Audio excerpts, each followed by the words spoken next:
आपका स्वागत है जीएस विज़न में। यदि आपने मेरे चैनल को सब्सक्राइब नहीं किया है तो पहले सब्सक्राइब ज़रूर करें और बेल बटन को दबाना ना भूलें।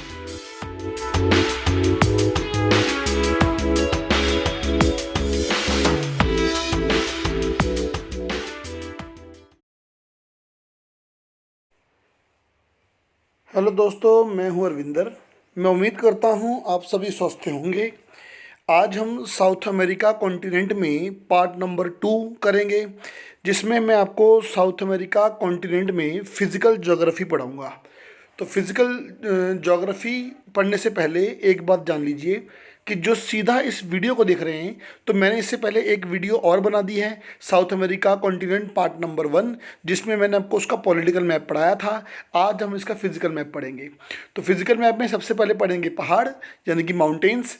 तो माउंटेन्स की अगर बात करेंगे तो साउथ अमेरिका कॉन्टिनेंट में एक माउंटेन रेंज पाई जाती है। ये जो पार्ट है आपको दिख रहा है, ये वाला पार्ट, ये पूरे पार्ट में एक रेंज है जिसका नाम है एंडीज माउंटेन रेंज।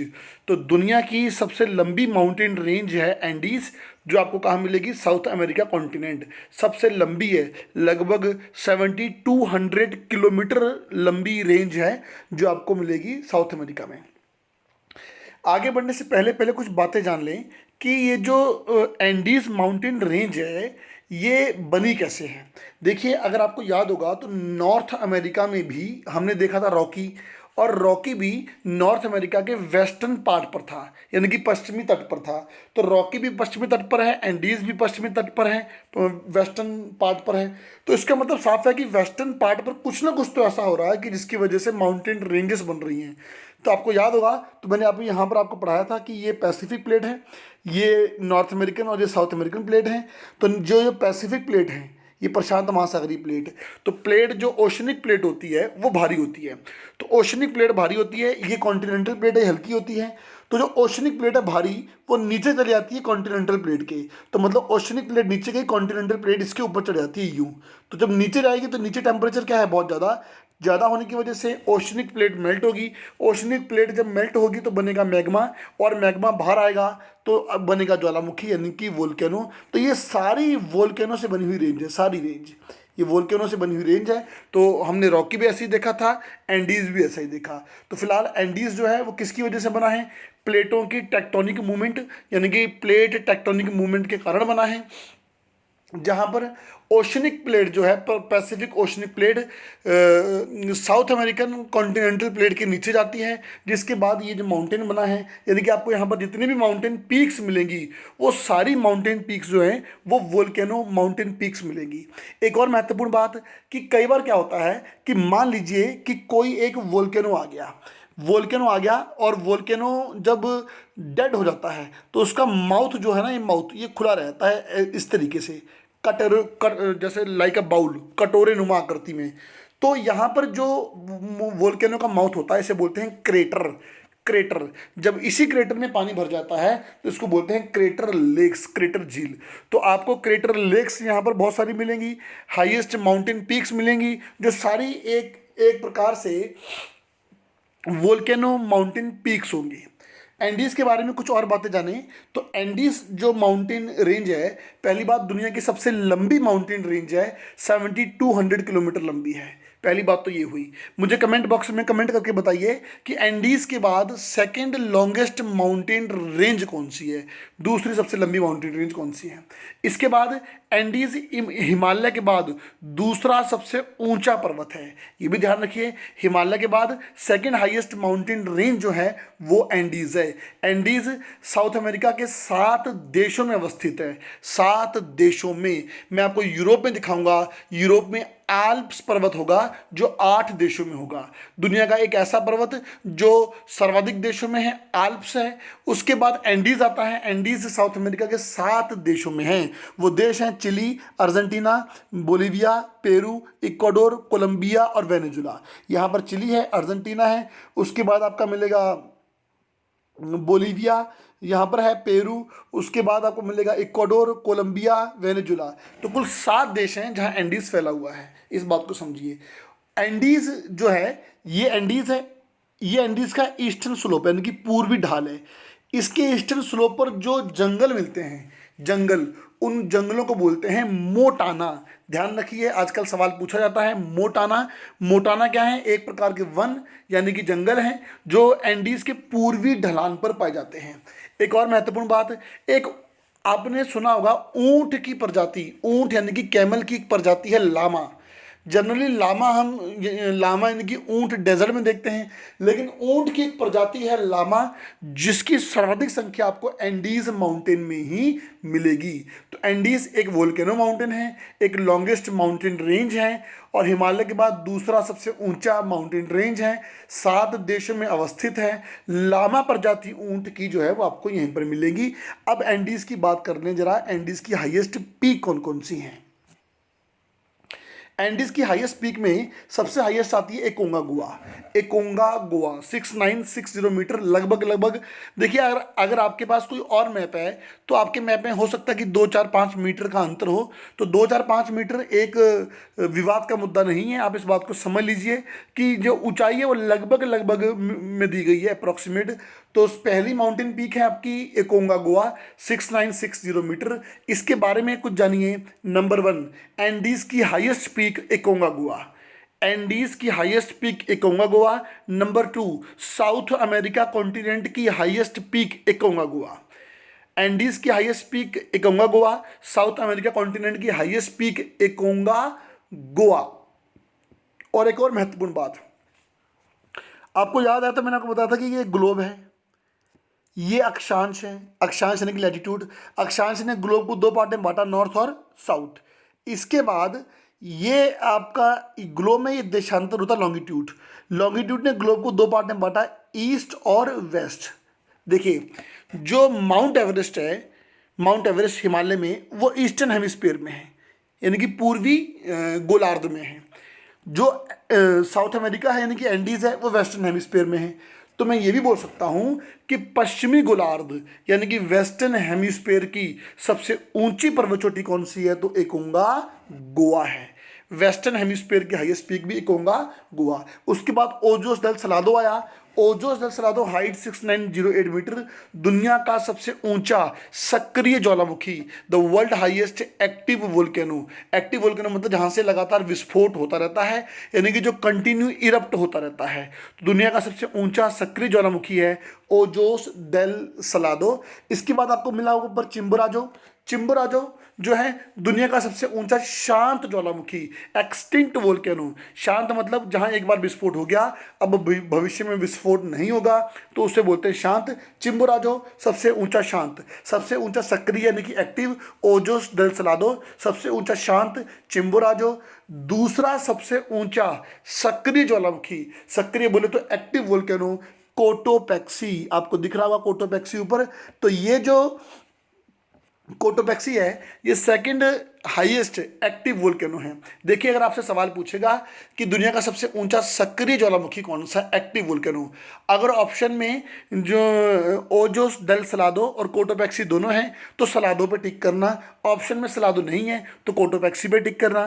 कुछ किताबें कोटोपैक्सी दिखाती हैं, मैंने आपको पूरी इमेज पिक्चर दिखा दी है कि ओजोस डेल सलादो कोटोपैक्सी से ऊंचा है, लगभग 1000 मीटर का अंतर आता है। और अगर ऑप्शन में ओजोस डेल सलादो है तो सलादो पे टिक करना, नहीं है देन कोटोपैक्सी पे टिक करना। एक और बात, चिम्बोराजो और कोटोपैक्सी दोनों इक्वाडोर में पड़ते हैं, इक्वाडोर। और ये ओजोस डेल सलादो और एकोंगागुआ चिली और अर्जेंटीना के बॉर्डर पर पड़ते हैं। तो ये बात थी हाईएस्ट माउंटेन पीक्स की। इसके अलावा कुछ लेक्स दिखा दूं मैं आपको। यहाँ पे लेक्स देखिए, यहाँ पर ना आपको ये एंडीज रेंज है ना, पूरी एंडीज रेंज, ये यहाँ पर आपको एक लेक दिखाई दे रही है। ये इस लेक का नाम है टिटिकाका लेक। टिटिकाका, मैंने भी आपको बताया था ना कि जब वोल्केनो आता है तो वोल्केनो आने के बाद उसका माउथ जो होता है, जब माउथ कटोरे नुमा यानी कि लाइक अ बाउल शेप में बन जाता है तो उसे बोलते हैं क्रेटर। क्रेटर में पानी भरेगा तो उसे बोलेंगे क्रेटर लेक। दुनिया की सबसे ऊंची क्रेटर लेक टिटिकाका। फिर बोल रहा हूं, दुनिया की सबसे ऊंची क्रेटर लेक टिटिकाका। दुनिया की सबसे ऊंची लेक जहां पर नाव परिवहन होता है, यानी कि जहां नेविगेशनल होता है, नाव चलती है, वो भी टिटिकाका है। वर्ल्ड हाईएस्ट नेविगेशनल जो लेक है आपकी टिटिकाका। इसके बाद दूसरी एक और लेक मिलेगी। अच्छा, एक और बात महत्वपूर्ण, जो टिटिकाका है ना, वो दो देशों के बॉर्डर पर है, पेरू और बोलीविया। पेरू और बोलीविया के बॉर्डर पर है लेक टिटिकाका। मुझे कमेंट बॉक्स में कमेंट करके बताइए कि दुनिया की सबसे ऊंची लेक किसे मानते हैं। दुनिया की सबसे ऊंची लेक, ये तो दुनिया की सबसे ऊंची नेविगेशनल लेक थी, यानी कि नाव परिवहन झील थी। वैसे दुनिया की सबसे ऊंची झील किसे मानते हैं? ठीक है जी। फिर एक और बता दीजिए कि दुनिया की सबसे ऊंची ग्रासलैंड लेक कौन सी है। ग्रासलैंड लेक भी आपको बतानी है। ठीक है। इसके बाद ये सवाल बहुत बना है कि टिटिकाका किन दो देशों के बॉर्डर पर है। तो टिटिकाका पेरू और बोलीविया के बॉर्डर पर है। इसके बाद इसी के बगल में यहाँ पर आपको मिलेगी पोपू झील, पोपू लेक। पोपू भी एक क्रेटर लेक है, अगर आपसे पूछ ले। यहाँ पर ऊपर वेनेजुला में आपको ऊपर एक लेक मिलेगी मरा कैरिबो। मरा कैरिबो जरूर देखना, वेनेजुला में है, अटलांटिक ओशियन यानी कि समुद्र किनारे एक लेक है। इस लेक से वेनेजुला को भारी मात्रा में तेल मिलता है, ऑयल। तो वर्ल्ड में ऑयल लेक के लिए फेमस है आपकी मरा कैरिबो, वेनेजुला। फिलहाल तो हालात वेनेजुला के बहुत बुरे हो रखे हैं, क्यों हुए मैंने आपको बता भी दिया था ये बात। तो 3 लेक याद रखेंगे, टिटिकाका, पोपू और उसके बाद मरा कैरिबो। कुछ रिवर्स देख लें फेमस। तो रिवर्स तो बहुत सारी हैं, ये यहाँ पे पराना होगी और उसके बाद उरुग्वे होगी, टोकांटिस होगी, सॉरी ये है टोकांटिस, उसके बाद अमेजोन होगी, ऊपर ऑर्निको होगी। मैं आपको वन बाय वन इनको पढ़ा देता हूँ कि फेमस रिवर कौन सी है। तो आपको प्रॉपर मैप इसका दिखा देता हूँ। तो ये है जी पहली फेमस रिवर, इसका नाम है Parana river. River Parana, river Parana देखिए यहाँ पर गिरती है ना ये ला पार्ट, इस पार्ट को बोलते हैं रियो डी ला प्लाटा। देखो मैंने साइड में लिखा भी है, रियो डी ला प्लाटा, इस पार्ट को बोलते हैं। पराना नदी यहाँ गिरती है, इसे बोलते हैं रियो डी ला प्लाटा।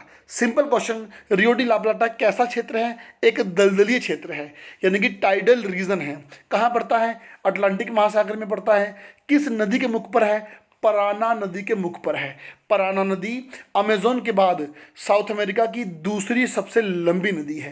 पराना नदी पर ब्राज़ील और पैराग्वे देश की एक संयुक्त परियोजना है जिसका नाम है इतेपू बांध, इतेपू डैम। एक बड़ा फेमस डैम है इतेपू, आपको इतेपू जो डैम है वो यहीं पर मिलेगा, इतेपू बांध दुनिया के बड़े बांधों में फेमस है।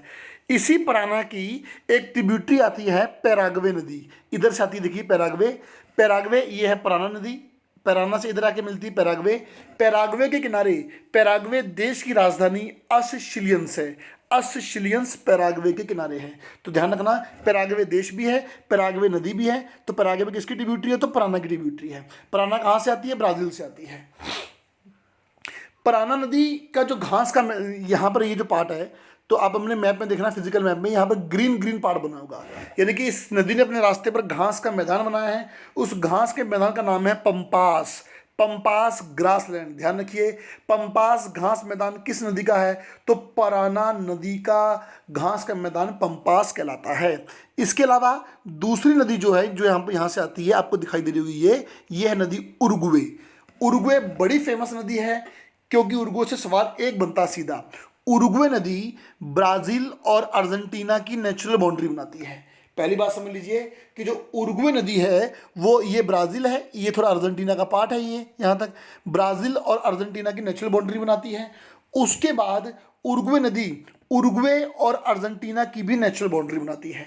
तो उरुग्वे पहले ब्राज़ील की अर्जेंटीना से नेचुरल बाउंड्री बनाएगी, फिर उरुग्वे की अर्जेंटीना से नेचुरल बाउंड्री बनाएगी, इसलिए फेमस है आपकी रिवर उरुग्वे।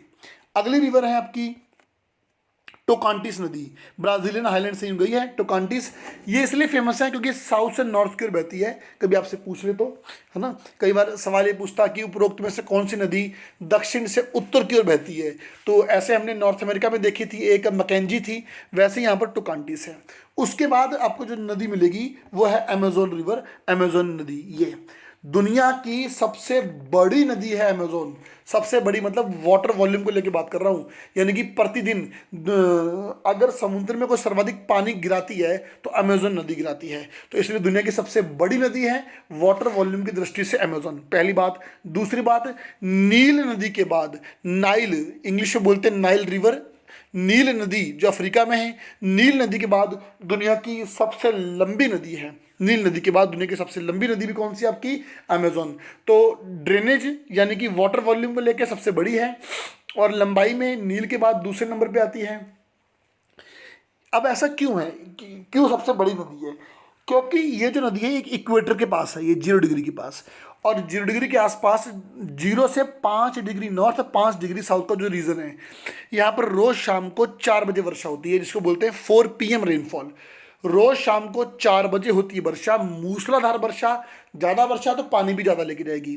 अब देखिए, ज़्यादा वर्षा तो पानी भी ज़्यादा, इसलिए दुनिया की सबसे बड़ी नदी बन गई है। जहाँ पर ये है ना, बिल्कुल इसी की सीध में अगर हम अफ्रीका चलेंगे, अफ्रीका में हमें मिलेगी कांगो। कांगो दुनिया की दूसरी सबसे बड़ी नदी है, दूसरी सबसे बड़ी वाटर वॉल्यूम को लेके, यानी कि सर्वाधिक वाटर वॉल्यूम समुद्र में लाती है कौन, अमेजोन, और उसके बाद कौन लाती है, तो कांगो नदी लेके आती है।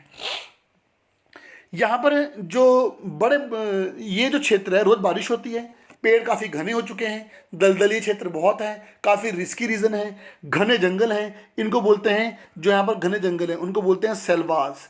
सेल्वास घने जंगल आपको इस नदी के मार्ग पर आपको मिलेंगे, अमेजोन रिवर के, ठीक है जी। उसके बाद जो अमेजोन नदी है, यहाँ पर एक लकड़ी मिलती है, बालसा, बालसा वुड यानी कि लकड़ी। बालसा वुड दुनिया की सबसे हल्की लकड़ी मानी जाती है, सबसे हल्की। एनाकोंडा सांप आपने सुना होगा, वो भी आपको यहीं मिलेगा। दुनिया में बायोडाइवर्सिटी यानी कि जैव विविधता यहाँ पर बहुत है। या इसकी जो सबसे फेमस ट्रिब्यूटरियाँ हैं, एक तो इसकी फेमस है नीग्रो, इसको देखिए नीग्रो, और एक है इसकी मदिरा। नीग्रो और मदिरा इसकी फेमस ट्रिब्यूटरियाँ हैं।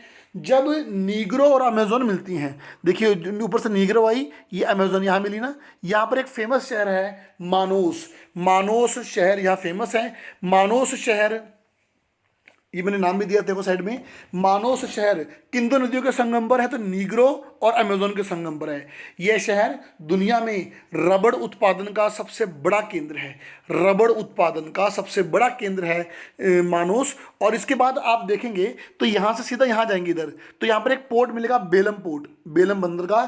दुनिया में रबड़ निर्यात के लिए फेमस है बेलम बंदरगाह। तो अमेजोन रिवर का क्षेत्र रबड़ के लिए प्रसिद्ध है, मानोस सबसे बड़ा रबड़ उत्पादन शहर है, और बेलम जो है वो रबड़ बंदरगाह के नाम से भी फेमस होता है। एक जो ऊपर आपको देश देख रहा है गुयाना, यहाँ पर एक रिवर मिलती है, पोटारो रिवर। पोटारो रिवर पर एक वाटरफॉल है, कैटिर फॉल, ये मैंने नाम आपको यहाँ पर दे रखा है। ये जो फॉल है, ये दुनिया का सबसे ऊंचा सिंगल ड्रॉप वाटरफॉल कहलाता है। Single drop waterfall, single drop waterfall क्या होता है, मुझे खोजिए, खोज के बताइए कमेंट बॉक्स में कि वाटरफॉल क्या होता है। इसके बाद जो अगली नदी आपको मिलेगी, ये है, देखिए ये आपको ये वाटरफॉल है, सिंगल ड्रॉप वाटरफॉल। थोड़ी इमेज दिखाइए आप, खोज लीजिए किसे बोलते हैं, ठीक है जी। इसके बाद आगे बढ़े तो यहाँ पर एक नदी और मिल रही है आपको, ओर्निको। ये देखिए ओर्निको, ओर्निको नदी वेनेजुला वाले पार्ट में। ओर्निको नदी के जो घास का मैदान है इसे बोलते हैं लानोज। सबसे पहले बात ध्यान रखिए, जो ओर्निको नदी के घास का मैदान है इसको बोलते हैं लानोज, ठीक है। ओर्निको की एक सहायक नदी है जिसका नाम है चुरुन, चुरुन नदी। चुरुन नदी पर एक वाटरफॉल बना है, एंजिल वाटरफॉल। ओर्निको की सहायक नदी है चुरुन, जिस पर एक वाटरफॉल बना है, एंजिल वाटरफॉल।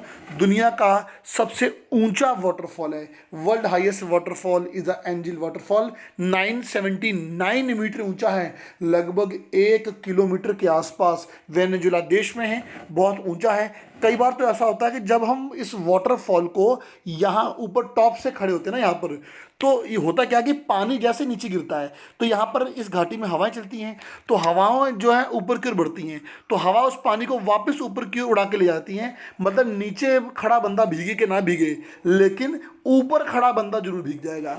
अगर आप इसको नीचे से देखेंगे तो आपको लगेगा कि ये वाटरफॉल क्या बादलों में है क्या, जैसे आपने बाहुबली मूवी में देखा था ना, बिल्कुल आपको वैसा ही लगेगा। तो दुनिया का सबसे ऊंचा वाटरफॉल जो है वो एंजिल वाटरफॉल है। सिंगल ड्रॉप वाटरफॉल मैंने आपको इससे पहले दिखाया था कि सिंगल ड्रॉप के लिए कौन सा वाटरफॉल जो है वो फेमस है। कुछ और बातें हैं साउथ अमेरिका के बारे में। साउथ अमेरिका में एक पठार है, बोलीविया पठार, बोलीवियन पठार आपको बोलीविया में मिलेगा। बोलीवियन प्लेटू जो है ये टिन के भंडार की दृष्टि से फेमस है। टिन, यहाँ पर आपको सर्वाधिक टिन मिलेगा। इसको अल्टीप्लेनो भी कहते हैं, बोलिवियन प्लेटू को अल्टीप्लेनो भी कहते हैं। इसके अलावा यहाँ पर आपको मैंने गुयाना और सूरीनाम देश दिखाए थे। गुयाना और सूरीनाम देश जो हैं वो बॉक्साइट के लिए फेमस है, बॉक्साइट के लिए फेमस है। यहाँ पर ब्राज़ीलियन हाईलैंड है, ब्राज़ीलियन उच्च भूमि है। ब्राज़ीलियन हाईलैंड जो है वो मैग्नीज उत्पादन के लिए प्रसिद्ध है, यानी कि मैग्नीज के लिए फेमस है। इसके अलावा यहाँ पर एक डेजर्ट मिलेगा आपको, अटाकामा डेजर्ट, अटाकामा मरुस्थल। ध्यान रखिए, Atacama desert is a world driest desert. Andes के किनारे, समुद्र किनारे आपको यहाँ मिलेगा अटाकामा मरुस्थल, दुनिया का सबसे शुष्कतम मरुस्थल है, वर्ल्ड ड्राइएस्ट डेजर्ट। सदियों से बारिश की बूंद तक नहीं गिरी है, तो समुद्र किनारे, लेकिन बारिश नहीं पड़ती है। क्यों नहीं पड़ती है? अगर आप जानते हैं मुझे कमेंट करके जरूर बताइए। नहीं जानते हैं तो मुझे बताइए, फिर मैं आप लोगों को बताऊंगा। तो Atacama is a world driest desert. इसी अटाकामा डेजर्ट में यहाँ पे एक पॉइंट मिलेगा, Arica, Arica point. Arica world driest point, दुनिया का सबसे शुष्कतम बिंदु अरिका है। दुनिया का सबसे शुष्कतम मरुस्थल अटाकामा है, दुनिया का सबसे शुष्कतम बिंदु जो है वो अरिका है, आपको यहाँ मिलेगा। ये जो मरुस्थल है अटाकामा डेजर्ट, यहाँ पर एक जगह पड़ती है चुक्वी माटा, चुक्वी माटा चिली में। यहाँ पर सबसे ज़्यादा तांबे का भंडार है, बहुत बहुत तांबा निकलता है, तो तांबे के लिए फेमस अटाकामा डेजर्ट। अधिकांश भाग चिली में पड़ता है, इसलिए चिली देश को बोलते हैं विश्व की तांबे की राजधानी, वर्ल्ड कॉपर कैपिटल नाम से फेमस है आपका चिली। इसके अलावा अटाकामा डेजर्ट में तांबा, सल्फर, नाइट्रेट, ये भंडार भी आपको अटाकामा डेजर्ट में मिलते हैं। इसके अलावा नीचे एक और डेजर्ट है, पैटागोनिया डेजर्ट। ये पैटागोनिया मरुस्थल आपको पता होना चाहिए कि बस वो मेनली चिली में है, अर्जेंटीना में है, तो इतना बताना चाहिए, कुछ बहुत खास बात नहीं है इसके बारे में। इसके अलावा ये तो था डेजर्ट, यानी कि यहाँ से आपको मिलेगा कॉपर, टिन, बॉक्साइड, मैग्नीज वगैरह वगैरह भंडार मिलते हैं। अब इसी मैप में मैं थोड़े बात कर रहा हूँ एग्रीकल्चर की। तो देखिए, जो ब्राज़ीलियन हाईलैंड वाला पार्ट आपको दिख रहा है, वाला ब्राज़ीलियन हाईलैंड, यहाँ पर एक फेमस सॉइल है, इसका नाम है टेरा रोसा सॉइल। टेरा रोसा सॉइल बड़ी फेमस है। यहाँ पर जो टेरा रोसा सॉइल है वो कॉफ़ी उत्पादन के लिए बहुत फेमस है। तो यहाँ पर बड़े बड़े कॉफ़ी के बाग लगते हैं इस पार्ट में, बड़े बड़े कॉफ़ी के बागान, जिसे बोलते हैं फजेंडा।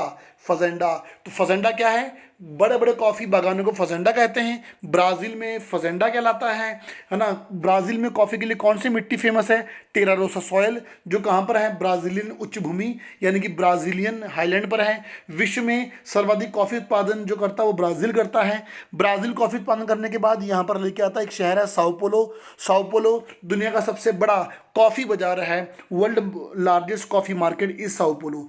फिर साओ पोलो से अगर आपको कॉफ़ी एक्सपोर्ट करनी है, यानी कि निर्यात करनी है, तो समुद्र किनारे ले आइए। यहाँ पर एक बंदरगाह है सेंटोस, सेंटोस। तो Sao Paulo world largest coffee market, Santos coffee port, सर्वाधिक कॉफ़ी निर्यात होती है, इसलिए से कॉफ़ी पोर्ट भी कहते हैं सेंटोस को।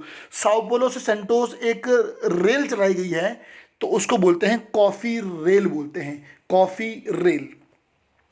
इसके अलावा ब्राज़ील आप सभी को पता है कि गन्ने के लिए प्रसिद्ध है।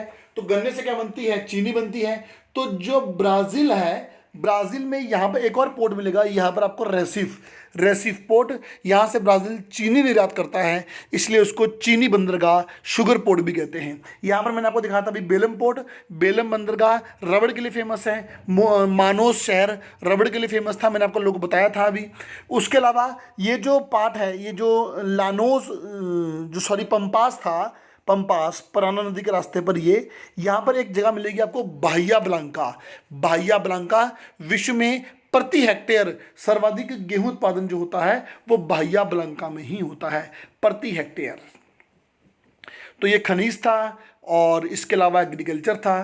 कुछ और बातें जान लीजिए।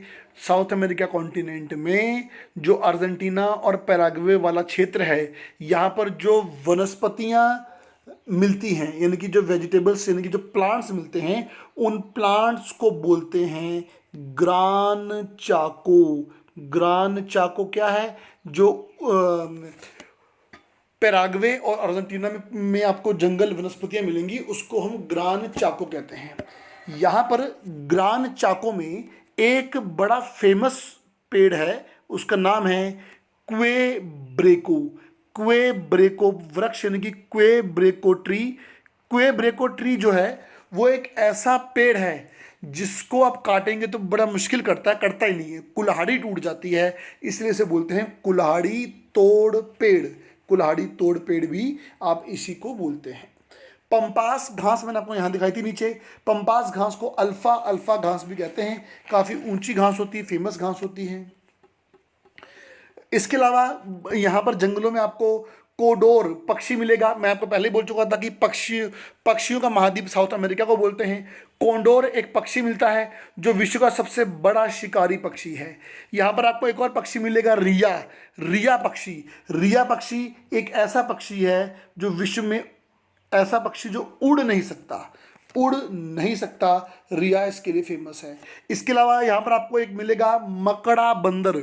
मकड़ा बंदर कलाबाजी के लिए फेमस है, जो कलाबाजियाँ खाता है। इसके अलावा एनाकोंडा, आप सभी को पता ही कि एनाकोंडा किस लिए फेमस है, तो एनाकोंडा से दूर रहें जितना हो सके उतना ही, क्योंकि 2-4 लोगों को तो ऐसे ही खा जाएगा एनाकोंडा ना। तो ये तो था आपका साउथ अमेरिका कॉन्टिनेंट। आप सभी को कैसा लगा मुझे कमेंट बॉक्स में कमेंट करके बताइए। नेक्स्ट पढ़ेंगे हम अफ्रीकन कॉन्टिनेंट। अपना बहुत सारा ध्यान रखिए। Thank you very much.